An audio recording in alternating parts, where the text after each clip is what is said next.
भक्कर त रमाइलो हुँदैछ पुग्न बाँकी नै छ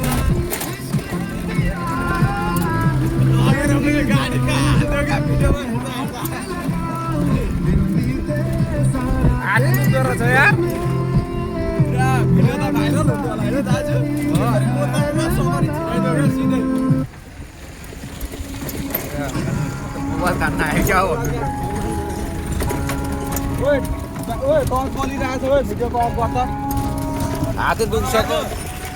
लाइट बन्द हो न लाइट भिडियो अन गर्दाखेरि लाइट बलिरहेछ क्या त्यही भएर चस्मा किन्नु क्यामेरावाला